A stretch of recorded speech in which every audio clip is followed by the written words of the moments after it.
Hello and welcome to your daily dose of Satoshi's news.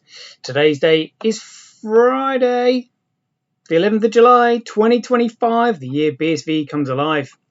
Branch your threads, expand your mind with treechat.ai, all your posts put on chain. Right, let's see what we've got today. We've got to go through all of this stuff. Cyphertux has just got some more updates on this 80,000 BTC move. People, more and more people finding out about it. All these other Bitcoiners talking about it. Got a post here from CSW, another one from John Wayne that looks jolly good. Degan putting a vote out there saying for an open source BSV wallet on your phone, what do you want? So in terms of security for the wallet. Got a video from CSW, and then we'll round off with some 365 days of Bitcoin history. Right, let's get into it. Greg says he's Satoshi, like a cowboy in the West, riding on the blockchain that they call the very best. 1 million strong, them transactions flying free. Just wait for the Terra node, you'll surely see.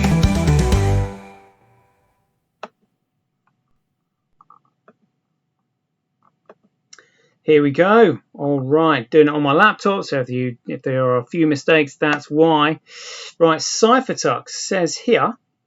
Here's tonight's thesis. Just a thesis following today's insane discoveries. Oh, what's going on then? Discovery phase, March to June 2025. Bitcoin Talk reveals full arsenal. Johnny TX application. Cool MIB papers. RSZ tool. Validation tests. Technical plus theoretical arsenal ready. Crack phase, RNG 2011 to 2015. Dump lace, first lock broken. RNG pattern identified. You just broke the game. 1 million potentially computable addresses. Strategic selection phase, smart scanner, 8 strategic wallets, 2 clusters, Satoshi avoided. Ghost emoji. Owners likely without private keys. Control acquired before movement. Camouflage phase, 1st of July to 3rd of July.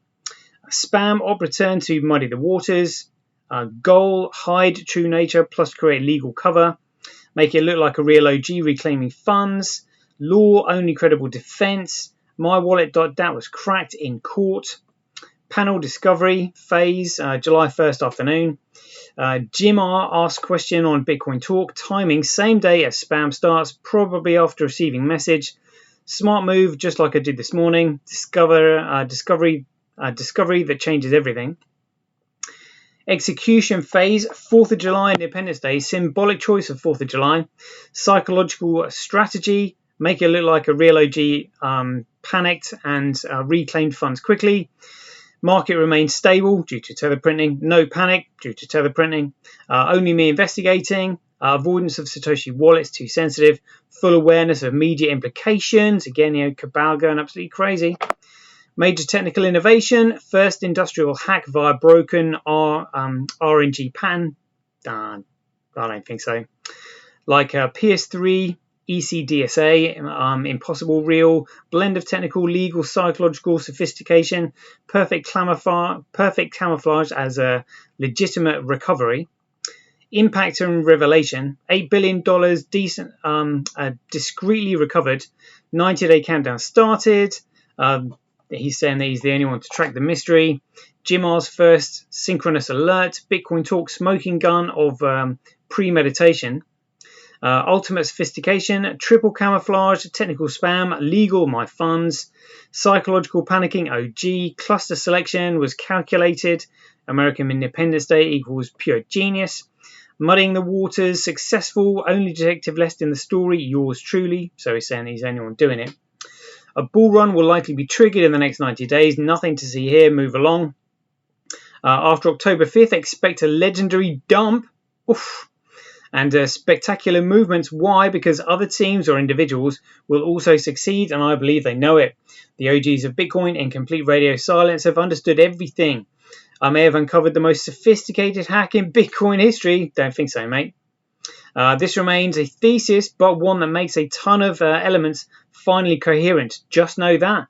But I mean, again, he's sort of like predicting the end of Gregcoin.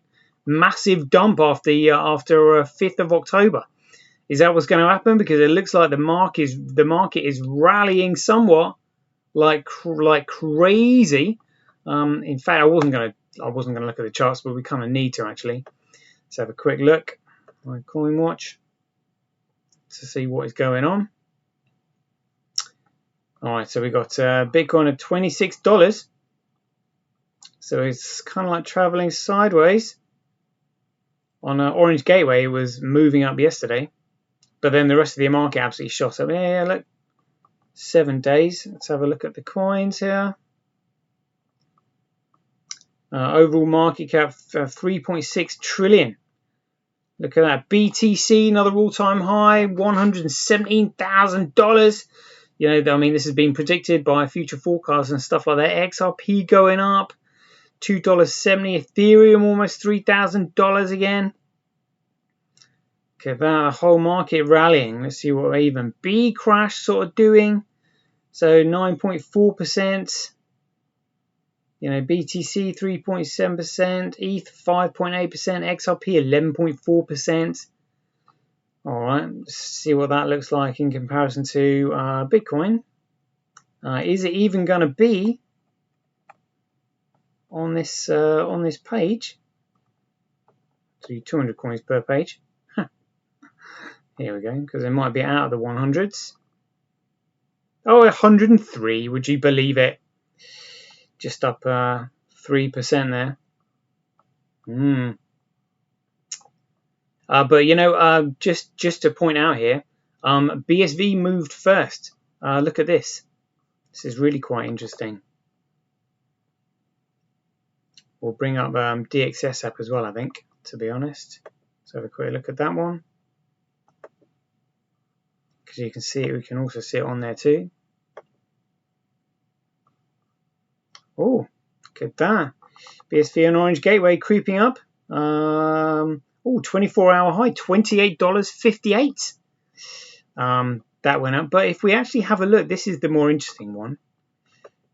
Bitcoin versus Grapecoin. So look, Bitcoin has been moving first against Grapecoin all week, and then it had a spike. And I think this is when the Grapecoiners shit themselves, because you can see they pumped BTC there, which is why the correlation pattern to BSV has gone down. But then BSV crept up again. Then they pumped BTC. Then BSV went up. Then they pumped BTC. So they're just literally pumping BTC to high heaven. But, you know, it's already $117,000. The trading margin is huge. And sooner or later, people are going to be, hold on a minute. How much tether have they got to print to keep this thing going? This, like, you know, stinks to high heaven. Let's have a look at here. So that's BSV USD chart. Let's find the chart for. Can we get it here? There we are. Got Bitcoin versus Grapecoin. Look at that. So yeah, it was BSV that moved first, and then you can see here they were pumping BTC. So that's what they're doing, trying to keep the scam going. That's literally it. It's pretty basic, really. Pretty basic. Wow. So yeah, let's have a look at this next one then. So GRM Web3 said here, the nonce K bug back in 2025 and deadlier than ever. Really? Not sure how many people of you are following this 80,000 BTC story. Well, a lot of people should, but the mainstream media trying to cover it up. But here's a quick breakdown on why it matters right now. I've been digging into it with the help of ChatGTP. Oh, well done, mate. O3 and CypherTux. And even with that, it's complex stuff if you don't have a technical or Bitcoin dev background. Well, like the Bitcoin Maxis are going to be trying to figure, oh my God, who would do this? Who on earth would do this? You know, they're suffering from cognitive dissonance, which is why they're having trouble figuring it out. But anyway, we'll keep reading. Big thanks to him. Honestly, feels like he's the only one really breaking this this down in public. The nonce K bug in ECDSA signatures won the principle If two transactions are signed with the same secret nonce, that's the number used once, K, the value R in their signatures will be identical. From that, you can recalculate the private key and drain the wallet. It's not theory, it's math. 2. What researchers already found. RAID 2018, paper below, scanned 647 million, and that's Gregcoin signatures, found 1,068 reused R values, recovered 2,537 private keys, up to 533 Gregcoin vulnerable at once, $61 million now. 3. What happens? RGN bugs, Android 2013 clone of VSMs, hardcore value, I mean, just talking absolute crap here. Space savings tricks, and I mean, this is all, conjecture and speculation from somebody suffering with cognitive dissonance. 4. The pattern, the real jackpot. Researchers didn't just catch reused R values, they also discovered a pattern in how certain wallets generate their private keys. This let them reproduce the same flawed key generation process and generates as many key pairs as they wanted. Then what? They scanned the entire blockchain looking for addresses with funds that had never made a transaction, i.e. no signature, no clue, the key is weak.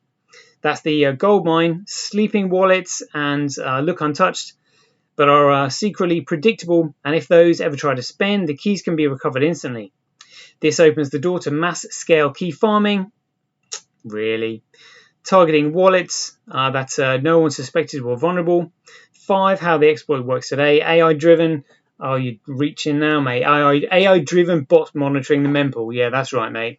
Just like there was an AI trading bot, making all these returns for a BitConnect. Yeah, all right, mate. When a known R shows up, key is cracked in milliseconds and the funds are gone before the user even confirms the transaction. Why now? Public tools, Keyhurt, Bitcrack, now work with GPU and CUDA. This is bullshit. What happens next? Now that the exploit is public, everyone's racing. Scan the chain, spot the R, crack the key, grab the BTC, speed wins. It's that simple. I can't believe this is just absolute fucking cope. Proper cope is what it is.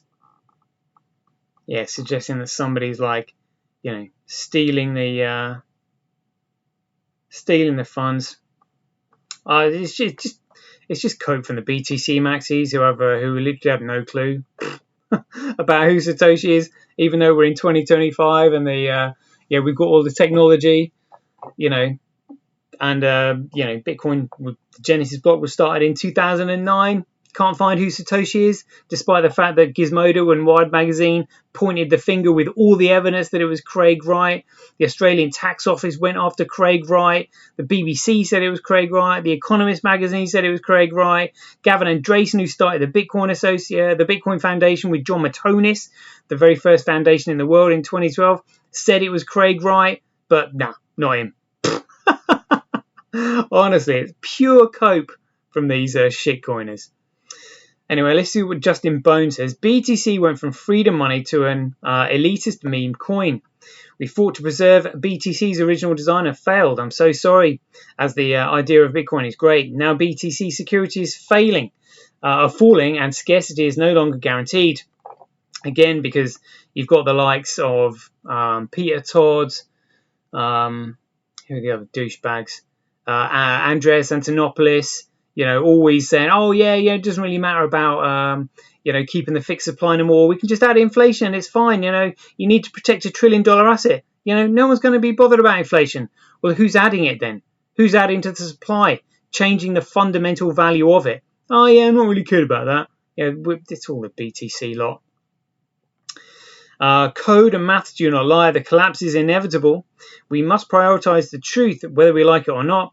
Reality is a harsh mistress, and most are unwilling to acknowledge the reality that the number one asset is the emperor that wears no clothes. Broken security model. As it stands now, BTC must double in price every 4 years for the next century or sustain extremely high fees, only to maintain the present level of security. That is because each halving exponentially lowers the security budget until it is practically nothing. If you have a basic understanding of economics and exponential functions, then you should know that BTC doubling in price every 4 years for the next century is entirely impossible, as it would exceed global GDP within decades. That is why BTC security is at risk. Fees will also never reach sustained extremes due to the ratcheting effect of the free market. Paying hundreds of dollars for a single transaction is not realistic in a competitive free market. When fees spike, users leave, all due to unnecessary and arbitrary capacity limitations. This means the BTC's long-term security is unsustainable without extremely high transaction fees that have so far failed to materialize, with the exception of a fee spikes which are insufficient for sustaining long-term security.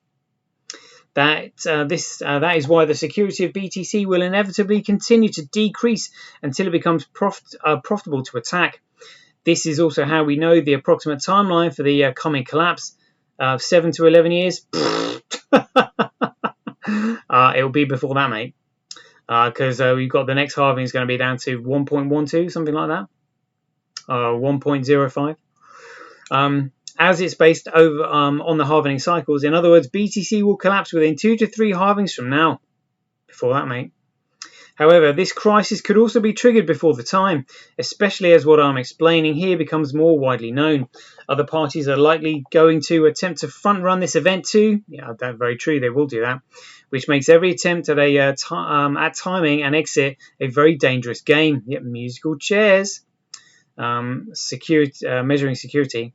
This chart of miner revenue shows that BTC security is actually lower now than it was 4 years ago, showing the decline of BTC securities as it reveals how miner revenue block reward, not hash rate, is down. Hash rate does not equal security. Most Bitcoin influencers do not understand how proof of work functions, leading to a profound public misunderstanding of BTC's failing security model. Again, I mean, this is why they want to add inflation in order to pay off the miners to shut up. That is because a hash rate is a mostly meaningless metric in regard to calculating security, as miner revenue can go down while hash rate goes up. This is because as hardware improves, it costs less to produce these same hashes. That is why we cannot simply count hashes to determine the security budget. Because it is not these hashes that secure BTC, it is not the cost that goes into producing these hashes that secures BTC. In other words, what matters is the cost of attacking BTC, which is not determined by hash rate. It is instead determined by attackers' cost-benefit calculation. I can't be bothered reading too much of this bullshit. I mean, he's kind of right, but look at that. I mean, look, they go into all this stuff, and people read this bullshit. You know, if they actually knew Bitcoin, you'd be able to explain it within a few sentences, literally as to why it's weak and it's not secure. And instead, it has to go into all this bump and all this waffle. It pisses me off. Because I'll tell you why it pisses me off. Because when I didn't know what Bitcoin was back then, I used to read all this crap trying to understand it. And I was just like, I don't get it. You know, how come these guys know all this stuff? And now I know they're talking absolute shite. Absolute shite. They don't know what they're talking about. Hey, check this out. So CSW said BSV has issues. Why? And then he's reposted this tweet. Breaking, Japan breaks world internet speed record with 1.02 petabits per second, enough to download all of Netflix in 1 second. So interesting, like that is massive. I mean, I think he's just like trying to crack the whip. But the fact is, data can only be commoditized one way. And if they have found physical ways like wires, fiber optic cables that can, move this amount of data, in that amount of time, Bitcoin can run on that. Bitcoin is just simply a bit of NFT data. That is it. Bitcoin will be running on this network. So I would say that actually helps Bitcoin, especially when you're uploading files. So you can upload of all of Netflix content onto the Bitcoin network. But the fact is, data can only be commoditized one way. So, they've done this. I would say any infrastructure development, which is what this sounds like, is going to aid Bitcoin because there is no other digital commodity out there. And a digital commodity needs infrastructure to run on. the blockchain technology is just simply the software used, but it needs the infrastructure. So I would say, yeah, great stuff, great stuff. Right, John Wayne has said here, Satoshi will burn down BTC, hit 80k moves, 7/4/25. So there's 4th of July, 2025. Ha! The truck driver says scammer coping. Yeah, BTC Maxi is definitely going to be coping. Dagan has said here, for an open source BSV wallet on your phone, what do you want? Explain as below. Paste a mnemonic. So let's talk about that. Pasting a mnemonic would be like 12-word seed phrase or something like that. So you can cut and paste it in. That should be all right. I would probably say that's really simple. You just got to make sure that you haven't got any tracking bots on your malware on your device that could potentially copy it. Don't really want to expose them too often, but maybe it won't be the wallet mnemonic, but you should be able to just like cut and paste it from somewhere, put it in, just as long as you don't put it in a fake link, like a phishing link. So that could be the only issue there. Phone OTP and password. So phone OTP is a one-time passcode and a password. So I guess you could get that on the phone. That would be quite good. I'd probably go for that one. Email magic link and pin. Well, email link, when you're on your phone, it's not all that easy to get into your emails and all that.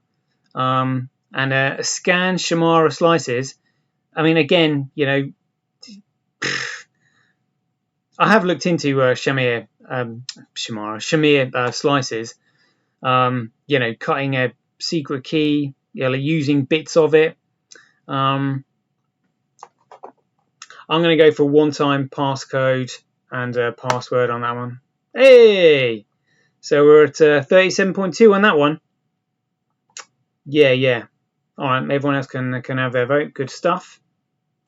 We got this post here from Craig ripping the piss into these. I'm going to have to find the unicorn thing that he's on about, because I did see it. If we don't starting scientific programs within every university, absolute crikey, mate. I mean, here I am, out in these little teeny-weeny islands in the middle of nowhere in the South China Sea, defending against unicorns. They could be there. We need to start a government-funded, boondoggle project right now. If we don't, unicorn farts could be breaching interdimensional barriers anytime soon. The elf-ridden unicorn farts will come down and attack, destroying humanity. If we don't have billion-dollar DARPA-funded research, if we don't starting scientific programs within every university, then humanity is dead. I mean, forget hunger, forget curing cancer. None of this matters when we have unicorn farts. So I'm back here defending the islands. I mean, danger, all that sort of crap. Protecting you from rogue unicorns. Oh, and the quantum threat too, because it's based on unicorn farts. Oh, that's hilarious. Let's have a look at just present of the States. Here we go. Really?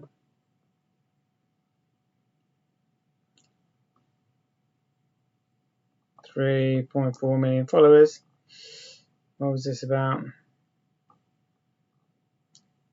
Unicorns and stuff. I did see it. Somebody sent me the link. I mean, it's the deep state cabal, like money laundering one final time. Yeah, that's all it is. All the universities, defense spending. It's all cabal run. They're like, oh yeah, we need funding. It sounds to me like they're kind of like knowing that it's come to an end. Obviously, because they've found all the magic money printing computers in the treasury and all that kind of stuff. I mean, it's just the whole world is just so corrupt. Oh well.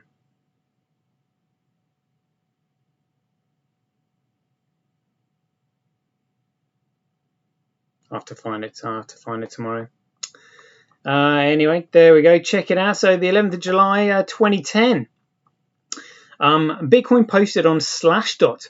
The release of Bitcoin version 0.3 is featured on slashdot.org, a popular news and technology website, reaching a large audience of technophiles.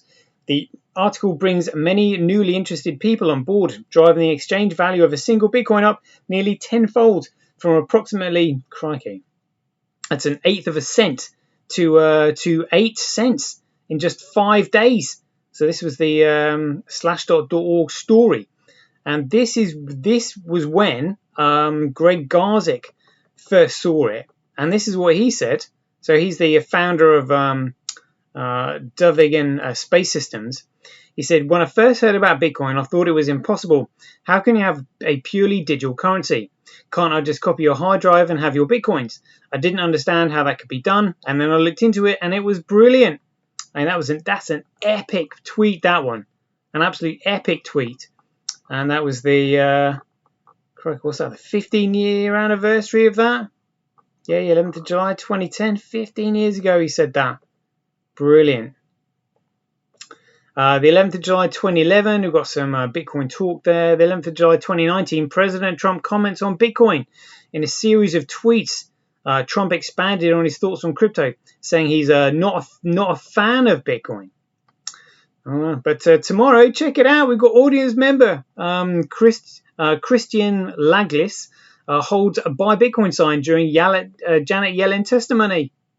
Oh, fantastic! Everybody remembers that. Look at that. That is ace. That is ace.